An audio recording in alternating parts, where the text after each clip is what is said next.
On today's show, we're going to talk Cavs Lakers, we're going to talk Cavs Raptors, and we are going to talk about what to look for this week. Let's dive in. You are Locked On Cavs, your daily Cleveland Cavaliers podcast.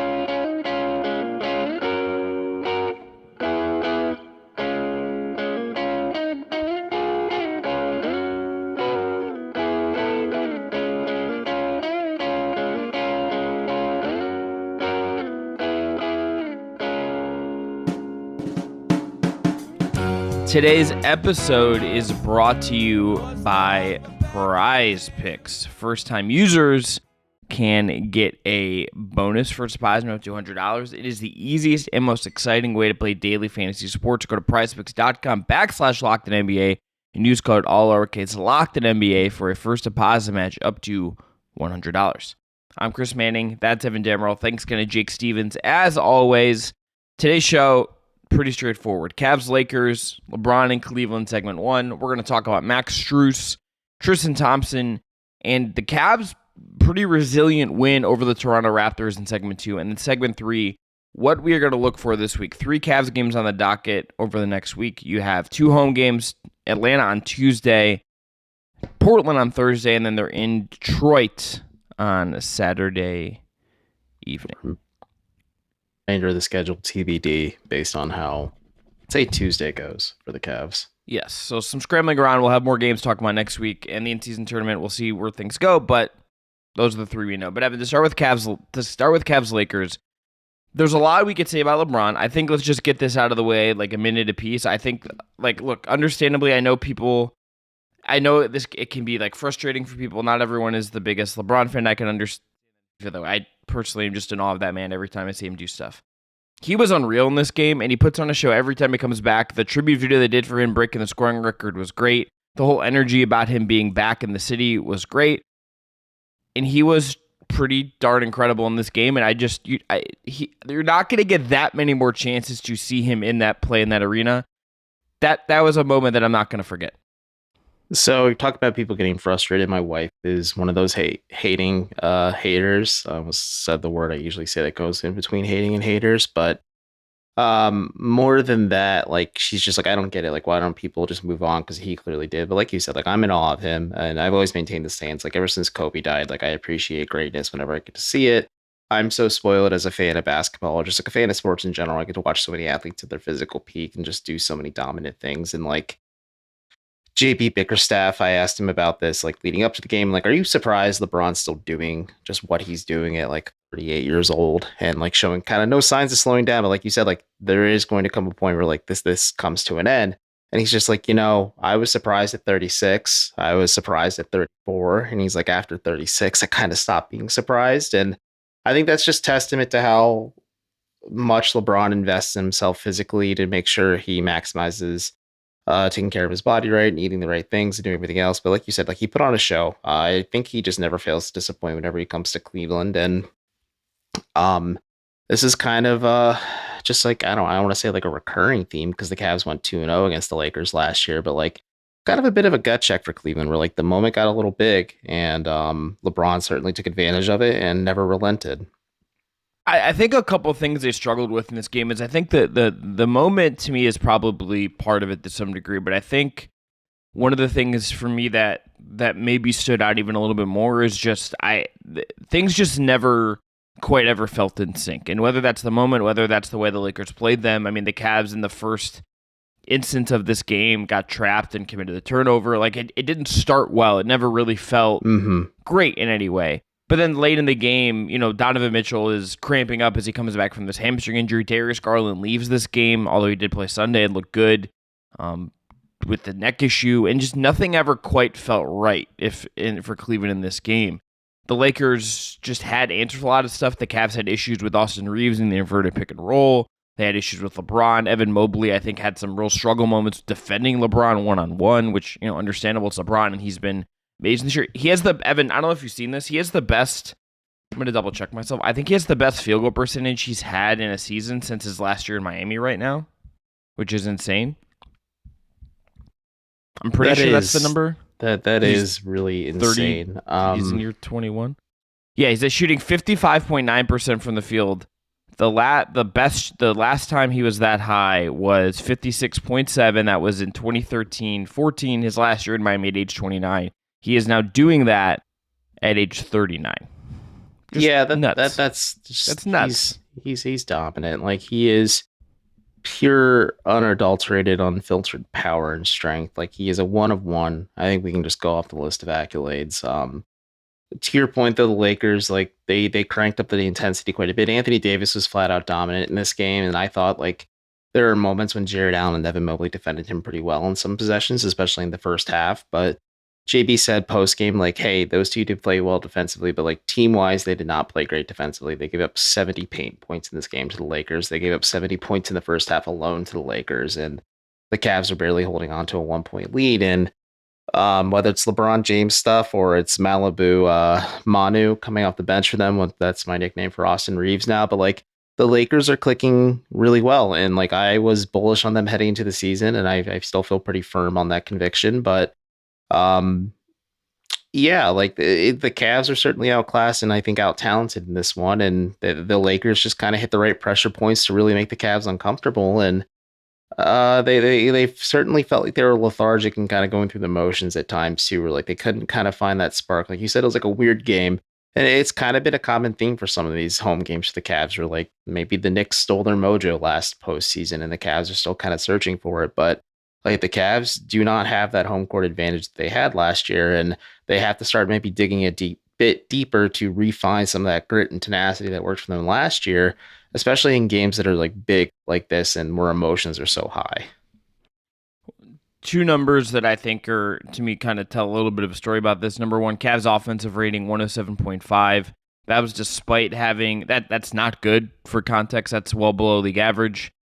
That's despite having a half-court offensive rating of 101.1, which is good. That was above average. The Cleveland's been really good in transition this year. That was absolutely stifled in this game. So that was just absolutely a problem. And then secondly, at the rim, 61.9%, 5% difference between them and the Lakers. And this was a game where neither team shot well from three, 32.1% from Cleveland, 33% for the Lakers, both on 20% of their shots. So just like a kind of an ugly game all around to some degree, but Cleveland just a little bit worse on the edges. And I think the part of this that kind of has to me gone away after the Sunday game, which we'll get to next, is that this felt like a game where you were going to start to see the Cavs get closer to healthy, right? Darius Garland is back. Donovan Mitchell is back. You know, Dean Wade is still out. Isaac Okoro makes his return. Yes. I should have led with that. That's my island. They're getting in this game, we're supposed to feel like a little bit closer to healthy, and then Garland leaves, and it just didn't quite feel right. So they're still building towards something, but we're still waiting for this to actually kind of all the way come together. Like, the most common theme of the Cavs to start the season is one man goes out, another man comes in, another man comes in, another man goes out. Like, it's just that constant revolving door with injuries that it's been really hard for the Cavs to kind of fully put together what they should or shouldn't be as a team. And JB Bickerstaff did say, like, he will do a deep analysis about 20 games into the season on how this team is performing and kind of making those alterations and tweaks. But yeah, at least in this game against the Lakers, and I don't know if you agree with me or not, but it certainly felt like offensively, at least, the wind went out of Cleveland's sails entirely when Darius Garland was pulled out about midway into the second quarter, then like didn't come back for the remainder of the game, because like you said, they were good and they were effective in the half court, but like Donovan Mitchell still isn't 100%. He was cramping up at the end of the game. He's still trying to play himself back into shape. Isaac Okoro wasn't fully available, and the problem is nobody else on the roster has the vision or playmaking ability Garland does to get them involved. And I think Karis LeVert was the leading assist man against the Lakers in this game, and like, which is fine, but that's not like a wholesale recipe for success. Just when like Craig Porter Jr. is playing great and can step up for you in like crunch minutes like he did in most of these games for Cleveland, but it just felt like the offense kind of fell apart once again without Garland out there just to kind of set the tone for everybody else or kind of get things rolling for everybody else. All right, coming up next, Cleveland got back on track on Sunday. Max Strus in particular had himself a game. We'll talk about Strus, talk about Cavs Raptors up next. Today's episode is brought to you by our friends at PrizePicks. PrizePicks is the largest DFS platform in North America. That's daily fantasy sports. They're the easiest and most exciting way to play DFS. It is just you versus the numbers. Instead of battling thousands of other players, including pros and sharks, you pick more or less than on 2 to 6 stat projections and watch those winnings roll in. With basketball season here, you can now pick combo projections across football and basketball from their specials league. It's a league created specifically for combo projections that include 2 or more players from different sports or leagues. For instance, you could go LeBron James plus Travis Kelce at 10.5 combo of 3-pointers made and receptions. PrizePicks also offers a reboot policy so that your entries stay in play even if one of your players gets injured. That's for football and basketball games. Someone gets injured in the first half and does not return for the second, that player is rebooted. Right now, go to prizepicks.com/LockedOnNBA and use code LockedOnNBA for a first deposit match up to $100. That is prizepicks.com/LockedOnNBA. Code LockedOnNBA for a first deposit match up to $100. PrizePicks, daily fantasy sports made easy. All right, we're back here. Let's talk about Cavs Raptors. Evan, let's start with Max Strus, who was the spearhead of what really worked in this game. If you go through what worked, what didn't, he is scoreless in the first half, and then he comes out in the third quarter, had a 20-point third quarter on 8 of 10 shooting, 4 of 4 from 3, had 4 boards as well. No other Cavalier during that quarter had more than 4 points for Cleveland. Strus was awesome, and I think as a team, considering the way the first half ended, they were outscored 24-17 in the second quarter. Strus spearheading it, but I thought a pretty resilient Cavs second half performance to come back, win this game, and get out with a 105-102 win. So for context, like you said, Max Strus didn't make his immediate impact till the third quarter, but like for the first half, the Cavs were getting taken to task by Toronto. Like the Raptors were kind of getting a lot of wheeling looks and like Jared Allen stealing the foul issues, and I think that kind of certainly changed the landscape for Cleveland overall. But like it just felt like the Cavs were certainly coming off the second game of a back-to-back and dealing with the physical, maybe mental exhaustion that came with that game with the Lakers just one night prior. But like Strus comes out in the third quarter and gives the Cavs a little bit of the grit they need, whether it's his first play being the dunk or the fact that he had that block on Malachi Flynn, or he forced Scotty Barnes to turn over the ball by forcing him to pick it up, or, you know, he went bombs away from 3-point range. Like he gave the Cavs a spark, and I think that's just something that they needed tonight. And credit where credit's due, like Max Strus has just played really well for the Cavs. Like we say this every time we talk about Max Strus, but like he was a bit of a catalyst for the team in the second half and gave them that spark and just kind of that lifeline that they needed. And then like Tristan Thompson certainly played very well in the second half too, especially when he only was was plus 10 in like 2 minutes of action just because of how hard he was playing out there. But when you have dudes like that are playing their tails off or like just trying really hard on either end of the floor, whether it's Strus or Thompson, like it does have a trickle down effect, and you notice it, especially like towards the end of the third quarter, the beginning of the fourth. Like there was a sequence where I believe it was, I want to say Niang, Strus, LeVert, then Garland all hit a 3-pointer on 4 consecutive offensive possessions for Cleveland. Like Strus blew the lid open for the Cavs, created some spacing for them, but also I just think kind of shot the Cavs, at least the rest of the roster, back into life and seized the momentum against Toronto, where the Raptors were certainly doing whatever they felt like to start the game. I think for Cleveland, this is the kind of win that, and I've said this, I've had this take coming off of the road trip. This take could be proven wrong because maybe they lose to Atlanta on Tuesday or win that game and then, you know, play bad against a bad Portland team on Thursday or something. It's possible. But this is one of those wins, and the way they did it in terms of effort, in terms of grit, in terms of just how it looked and felt more than kind of what they did or what the numbers say. Like this wasn't a game where you look at the numbers and say, oh, Cleveland played well. They had an offensive rating of 106.1.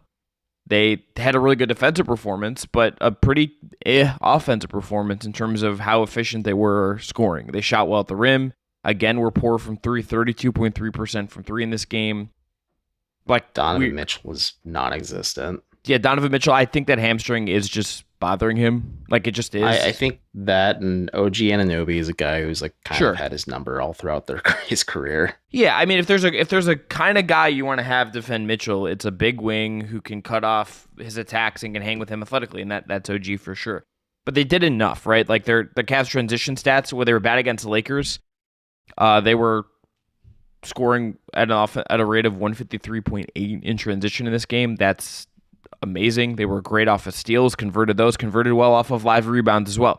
They did the stuff that they needed to do to overcome a pretty sloggy half-court offense, and then they got just enough in the right spots, right? Like Tristan Thompson has 4 offensive rebounds in his first 4 minutes. Just PTSD for the Raptors franchise as a whole, going back to the playoffs. Darius Garland late in this game. Too. Yes. Darius Garland gets that roll. He drives in, the ball just hangs around the rim and floats and hangs up there, and it slides in. And you just got these little breaks where, okay, you did enough. You came back really well in the third, led by Strus, and you got a win. That you're going to have wins like this. You need wins like this, but it felt to me, Evan, like a win that should just showed me something of a little bit of resilience in this group in a way that was really positive. I agree. I think the resilience and the grit was certainly there. Just the one more positive thing about Max Strus, he did match Toronto point for point in the third quarter. Like he had 20, Toronto had 20.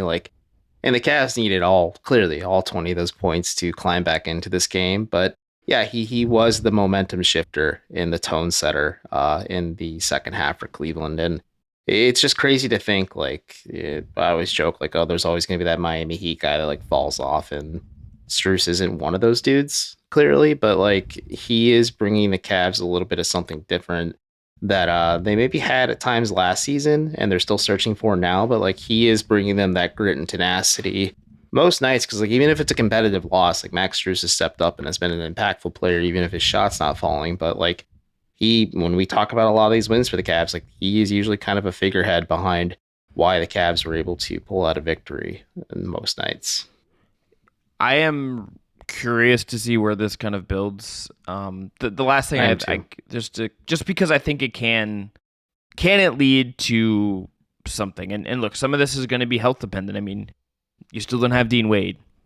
Mitchell. I think that hamstring is not quite right yet. Let me ask you this: even if Dean Wade was available, would he play with Craig Porter Jr. kind of leapfrogging him minutes wise in the rotation? In my eyes. Craig Porter didn't play in this game, notably. Yeah, for what that's worth. I don't even mean that Dean Wade's went about 8 deep in the 9-ish deep in this game. Yeah, Thompson played all of his mid second half. Played only 8. So would Dean Wade for sure play? I think the answer's no. I think him not scoring. I think some of the rebounding miscues you've seen with him are concerning. But I think just having all of your bodies healthy would just be good. Fair enough. This team just needs, particularly when you enter the year, you only have 14 guys on the roster, and then Rubio's away from the team, so you have 13 guys on your actual roster. Craig Porter has filled in admirably and awesome, and he should get a real contract at some point, I would think. But you have a very banged up roster, and you're playing your starters. Mobley played 38. Allen was in foul trouble for a little bit. He only played 27, and then Tristan played well. Garland played 41. Mitchell played 34, and then Strus played 37. Niang played 23 off the bench. Okoro only got 10 in this game. Vlert played 22, and he's had his own injury issues as well. So, I just think health is probably the biggest thing. If they can just get somewhere, that's going to be more important than anything else. But the effort, the grit, and then some of the big-to-big passing, if that's the thing we saw over these 2 games that's going to keep building, you're starting to see some things get introduced here that I think feel like you could actually build on them and get in a rhythm. Yeah, but before the things went sideways for the Cavs, there was a brief moment where, to go back to the Lakers game, that Evan Dammarell threw a lob pass to Jared Allen, the closing moments of the game, and I'm like, oh, that's a momentum shifter. I'd also to have the audacity to throw that flashy of a pass between 2 bigs. One crystallizes how that's evolving, but we saw it again against Toronto tonight as well, but it's a fun wrinkle that is constantly evolving and developing for this Cavs team. Coming up next, what to watch for this week. Cleveland has 3 games. Let's talk about what we're looking for in terms of most anticipated game and basketball thing we most want to see. I'll give you a hint for mine. I already said it. We'll talk about it up next. Today's episode is brought to you by FanDuel, America's #1 sportsbook. Right now, new customers get $150 in bonus bets with any winning $5 moneyline bet. If you've been thinking about joining FanDuel, there's no better time to get in on that action. The app is so easy to use. There's a wide range of betting options, including spreads, player props, over-unders, and more.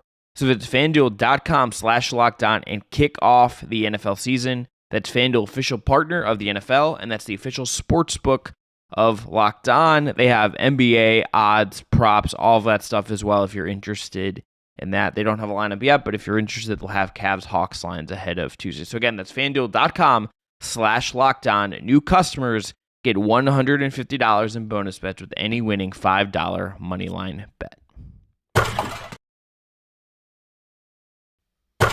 Evan, 3 games. Hawks, Trailblazers, Pistons. What's the one you're most excited for? Probably the Hawks one, just because there is a lot of intrigue when it comes to the in-season tournament. And John Michael and Brad Daugherty, I watched this game from home. It's the hat, but also Brad Daugherty and John Michael were talking about it. Like, essentially, the Cavs have to win this game, and a lot of things also have to go their way in order just to kind of easily clinch it. Or they have a boat race win against Atlanta, which a team that, kind of interestingly does match up with Cleveland pretty well. And I want to see for the in-season tournament aspect, and also just like, how do the Cavs shake up against a team that is in a similar spot in terms of like making the power move last offseason, comparatively to like maybe what the Cavs are kind of still figuring out about themselves. The Hawks game is the only answer. All due respect to Portland, who's bad. This is the answer. If you try to argue the Pistons game, what's the if? No. Here we go. No. If Scoot plays on Thursday, it'll be fun for me at least, because I like Scoot Henderson. I like Scoot, but he's not been good. He's back, but he's not been good. And well, that you know what? When awful. Chauncey Billups plays like an early 2000s style of basketball, it's not going to make anyone look good. Yeah, but they're just... He got his sicko wish. No one shoots threes on that team. They only shoot mid-range jumpers or get bad shots at the basket. Scoot Henderson's stats this year: 7.8 points per game, 32.2% from the field. He also had surgery on his hand, guys. I know, but Evan, he's playing bad. There's no other argument. There's no game. I don't care if unless Scoot comes out and drops 50. This is the game. Atlanta on the year has the second best offense in the league. They're 121.2. The only team better is the Indiana Pacers, who have an unreal offense, and we saw the Cavs struggle to defend that. We saw those two. They show no signs of slowing down. No, that team is awesome and really fun. Atlanta has an offense that is as close to Indiana's statistically as we have in the entire league right now. Those two teams have a video game matchup. Their defense is also pretty bad. They're 23rd in defense right now, 116.8 per 100 possessions. They have a guard in Trae Young who the Cavs can attack and go at, and the big matchup is always fun with this. Cleveland, that game has the potential to just be really bizarre and fun, and it's a test for Cleveland in terms of their defense. Cleveland's defense on the year is back up to 11th, to 113 defensive rating right now. It's not quite where it was last year, but it's good. Their offense still pretty poor. It's 24th in the league right now. They're 23rd in net rating. The last 2 weeks, those numbers are better.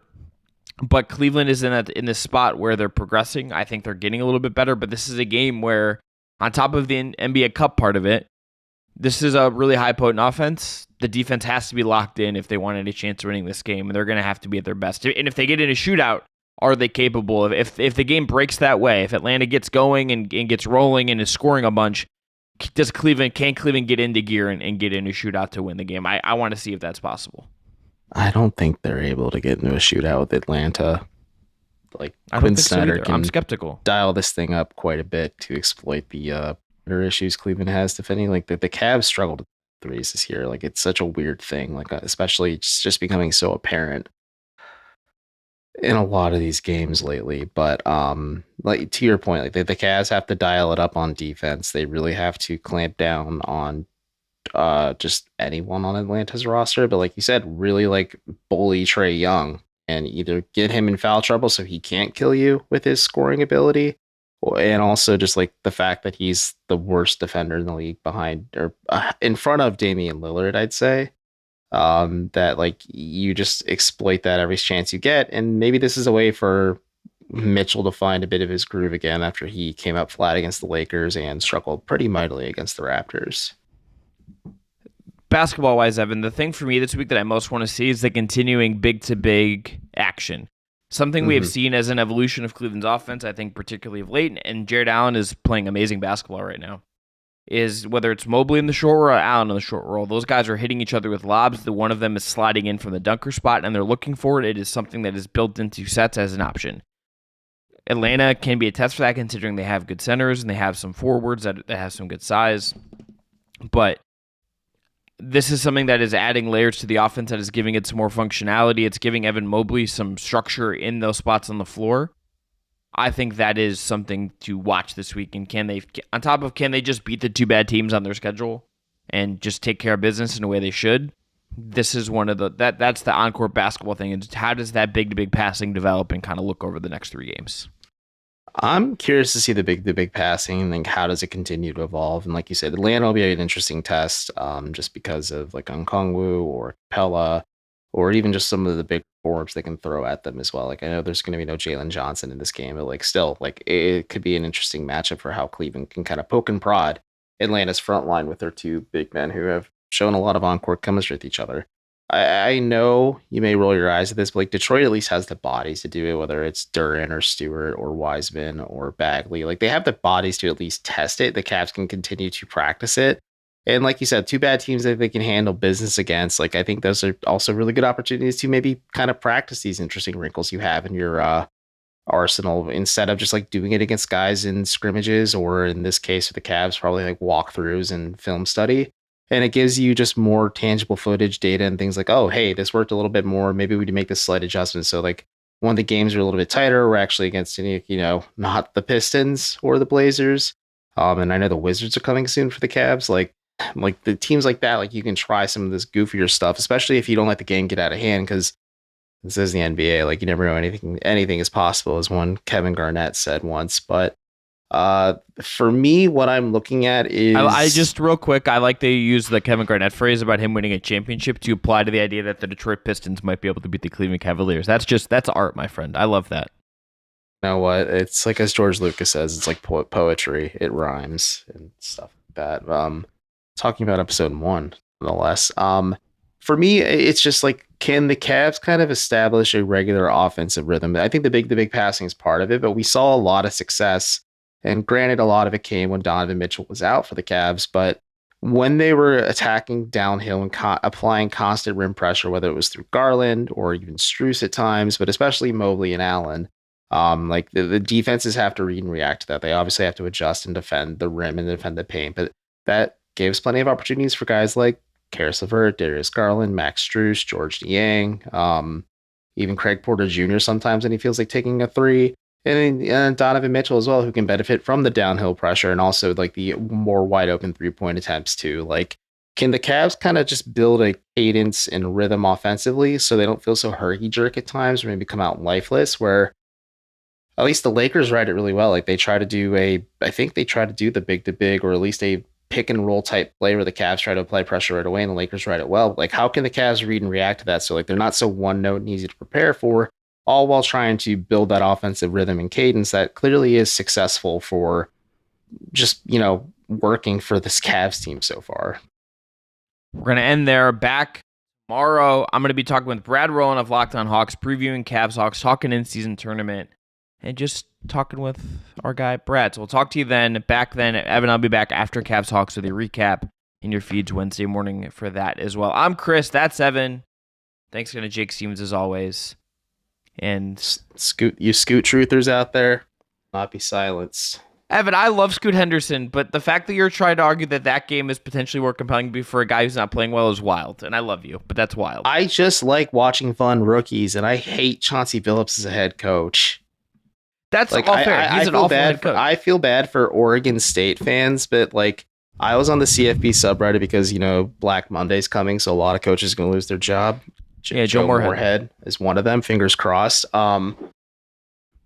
More so, and they just don't bring in like another Tom Arth situation, because I gave Chris my thoughts last night. They need to relegate the football program at the University of Akron. But they're joking about how Michigan State took Oregon State's coach, and Oregon State is essentially dead in the water because like the Pac-12 doesn't exist anymore. And somebody's like, Michigan State should take their coach with them too. And somebody's like, I thought they meant Chauncey at first. And I snorted out loud. And then everyone's like, dude, I hate Chauncey Billups. I'm like, I'm glad other people feel the same way. Not great. And then All right, Chauncey's everyone, gonna hear this, and yeah. he'll like see me Thursday, like, "Yo, you talking crap?" And I'm gonna get locker checked. In a different timeline, president of basketball operations for the Cavaliers, Chauncey Billups. 0% chance that happens. And another timeline, perhaps. Yes. Talk you to have y'all a full later. head of hair. I'm bald, and you have a beard. We're working on it. You know. You're on the right side of the show, and I'm on the left. I recruit you. See, these are the many universes we're unraveling on Locked On Cavs. See you until next time. Yeah, I gotta go to bed. Talk to y'all next time.